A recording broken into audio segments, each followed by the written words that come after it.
Thank you Pratibha updates అందించినందుకు. ఇక virus issue మీదే ప్రధానంగా ఫోకస్ పెడితే కరోనా వైరస్ ఇప్పుడు కొత్త రూపాంతరం చెందుతోంది. అయితే ఇది యూకే నుంచి వచ్చినటువంటి వైరస్ కాదు, దేశీయంగానే పుట్టుకొచ్చినటువంటి వైరస్, దేశీయంగానే మ్యూటేట్ అయినటువంటి వైరస్. కరోనా వైరస్ మారుతోంది, కొత్త రూపు మార్చుకుంటూ మరింత వైలెంట్ గా డేంజరస్ గా తయారవుతుంది.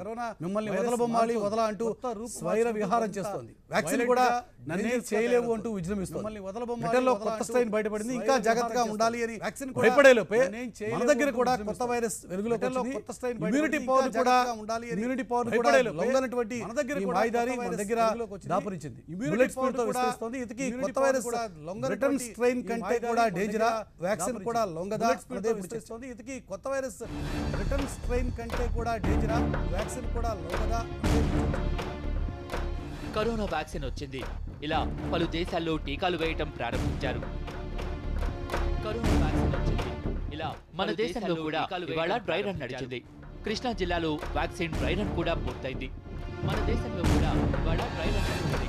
కృష్ణా జిల్లాలో వచ్చేసింది, ఇక ఊపిరి పీల్చుకోవచ్చు అనే టైంలో మహమ్మారి మార్పులు ఇప్పుడు మళ్లీ భయపెడుతోంది. వుహాన్ లో బయటపడ్డ వైరస్ ఇప్పుడు ఏడాది తర్వాత కొత్త కొత్త రూపాల్లోకి మారుతోంది. బ్రిటన్ లో కొత్త స్ట్రెయిన్ బయటపడితే మన దగ్గర కూడా వైరస్ లో మార్పులు వచ్చినట్లుగా గుర్తించారు. బ్రిటన్ లో కొత్త స్ట్రెయిన్ బయటపడితే ప్రపంచ వ్యాప్తంగా 133 దేశాల్లో 126 రకాల మ్యూటేషన్లను గుర్తించారు సైంటిస్టులు. భారత్లో 19 రకాల వేరియంట్లు ఉన్నట్లుగా తేల్చారు. మొన్న బ్రిటన్, నిన్న సౌత్ ఆఫ్రికా, ఇజ్రాయెల్లో, ఆస్ట్రేలియాలో న్యూ మ్యూటేషన్స్ బయటపడ్డాయి. బ్రిటన్ వైరస్ కు 501V2 అని పేరు పెడితే మన దేశంలో బయటపడ్డ కొత్త వైరస్ ను N440K అని పిలుస్తున్నారు. ఈ వైరస్ లో కొత్తగా 4 స్ట్రెయిన్లు బయటపడ్డాయి.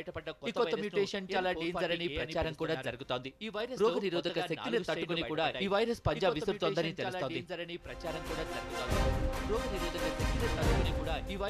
ఏపీలో 272 శాంపిళ్లలో దాదాపు 34% మందిలో కొత్త రకం వైరస్ ను గుర్తించారు.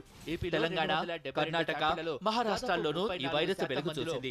జూలై, ఆగస్టులో 6370 మంది జన్యువులను విశ్లేషించగా దేశవ్యాప్తంగా 2% మందిలో N440K మ్యూటేషన్ ను గుర్తించారు. ఈ కొత్త రకానికి కోవిడ్ యాంటీబాడీస్ నుంచి తప్పించుకునే లక్షణాలు కూడా ఉన్నాయని గుర్తించారు. వ్యాక్సిన్ అందుబాటులోకి వచ్చిన ఈ కొత్త వైరస్ ను సమర్థవంతంగా ఎదుర్కొంటుందా అనే అనుమానాలు వ్యక్తమవుతున్నాయి. వ్యాక్సిన్ అందుబాటులోకి వచ్చిన ఈ కొత్త వైరస్ ను సమర్థవంతంగా ఎదుర్కొంటుందా అనే అనుమానాలు వ్యక్తమవుతున్నాయి. మొదట టార్గెట్ సీక్వెన్స్ అంటారు. ఓన్లీ ఆ స్పైక్ ప్రోటీన్ లో యూకేలో అందరూ దేనైతే మొదట టార్గెట్ మెయిన్ కారణం అనుకుంటున్నారు, ఆ కారణం స్పైక్ ప్రోటీన్ లో ఉంది. కాబట్టి ఈ స్పైక్ ప్రోటీన్ సీక్వెన్స్ అయితే ముందు తొందరగా కారణం ఈ మొత్తం హోల్ జీనోమ్ సీక్వెన్స్ చేస్తే అన్ని రకాలుగా, అంటే ఇది మనకి ఇండియా వచ్చింది మొత్తంగా యూకే నుంచి వచ్చిన వైరసా, లేకపోతే యూకేలో మిగతా వైరస్లో ఎవరైనా ఇండియా మొత్తంగా అనేది యూకే వచ్చిన వైరసా, లేకపోతే ఇటు తెలంగాణ సర్కార్ కూడా కొత్త వైరస్ స్ట్రెయిన్ పై అప్రమత్తమైంది.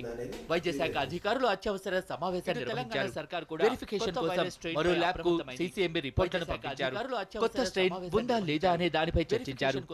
మరో ల్యాబ్ కు CCMB రిపోర్ట్లను పంపించారు. అయితే ఈ వైరస్ ప్రధానంగా ఆంధ్రప్రదేశ్, చర్చించారు. తెలంగాణ, కర్ణాటక, మహారాష్ట్ర ఈ రాష్ట్రాల్లో ఎక్కువ వైరస్ ప్రభావం చూపిస్తోంది. ఆంధ్రప్రదేశ్ కేంద్ర ప్రభుత్వం ఈ రోజు తాజాగా విడుదల చేసినటువంటి ప్రకటనలో పేర్కొన్న ఎక్కువ అయితే ఈ అంశాన్ని ఎంత సీరియస్ గా తీసుకోవాలి, దీన్ని ఎలా హ్యాండిల్ చేయాలి అన్న విషయం మీదే తెలంగాణ ప్రభుత్వం ఒక హై లెవెల్ మీటింగ్ ఏర్పాటు చేసి ఈ అంశాన్ని ఎంత సీరియస్ గా తీసుకోవాలి అప్డేట్స్ అందించడం కోసం మా ప్రతినిధి భువన ప్రస్తుతం లైవ్ లో సిద్ధంగా ఉన్నారు. భువన, ప్రధానంగా ఈ సమావేశంలో తీసుకున్న నిర్ణయాలు ఏంటి? నిన్నటి వరకు యూకే నుంచి వచ్చినటువంటి స్ట్రెయిన్ కి సంబంధించి ఫోకస్ పెట్టారు. యూకే నుంచి వచ్చినటువంటి వాళ్ళని గుర్తించి వాళ్ళకి సంబంధించి పరీక్షలు చేసి ఆ తర్వాత వారికి ఏ రకంగా పాజిటివ్ వచ్చింది, అది కొత్త వైరస్ వల్ల లేక యూకేలో మ్యూటేట్ అయినటువంటి వైరస్ వల్ల, ఈ ఇష్యూస్ మీద వారికి ఏ రకంగా పాజిటివ్ వచ్చింది, తాజాగా కొత్త వైరస్ దేశీయంగా మ్యూటేట్ అయినటువంటి ఈ వైరస్ మీద ప్రధానంగా రాష్ట్రం ఏ రకంగా ఎదుర్కోబోతోంది? ఇప్పుడు తాజాగా దేశీయంగా మ్యూటేట్ అయినటువంటి ఈ వైరస్ మీద ప్రధానంగా సమీక్ష సమావేశాన్ని కూడా హై లెవెల్ కమిటీ నిర్వహించడం జరిగింది బీఆర్కే భవన్లో. అయితే దీంట్లో పూర్తిగా మనం అబ్జర్వ్ చేయాల్సింది ఏంటంటే మ్యూటేషన్స్ అనేది వైరస్ లో సర్వసాధారణమైనప్పటికీ కూడా డేంజర్ మ్యూటేషన్ గా ఇది పరివర్తనం చెందుతున్నప్పుడు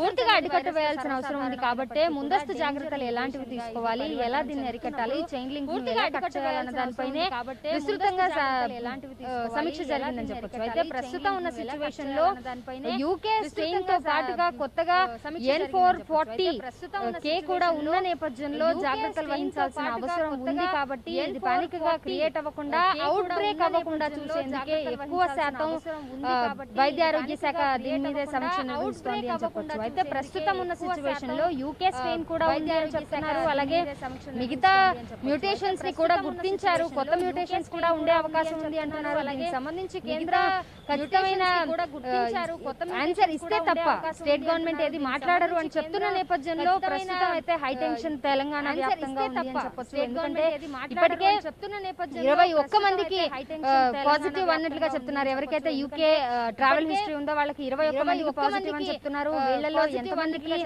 ఏ స్ట్రెయిన్ ఉందో కూడా తెలియని పరిస్థితి.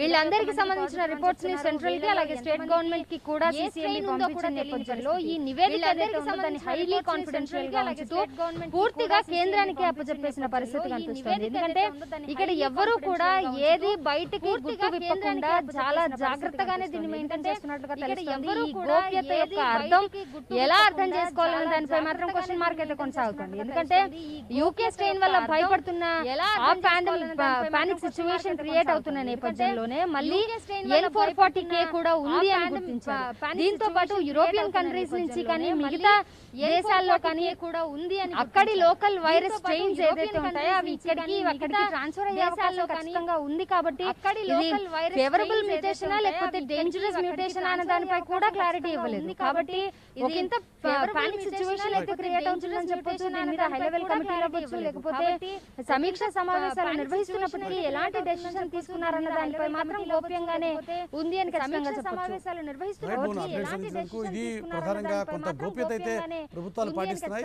ప్రజల్ని పానిక్ చేసేటువంటి ఉద్దేశం లేదు కానీ దీన్ని ఎంత సీరియస్ గా తీసుకోవాలి, ఏ రకంగా హ్యాండిల్ చేయాలి అనే విషయంలో ప్రభుత్వాలు దృష్టి సారించాయి. ఉద్దేశం లేదు కానీ దీన్ని ఎంత సీరియస్ గా తీసుకోవాలి, ఏ రకంగా హ్యాండిల్ చేయాలి అనే విషయం మీద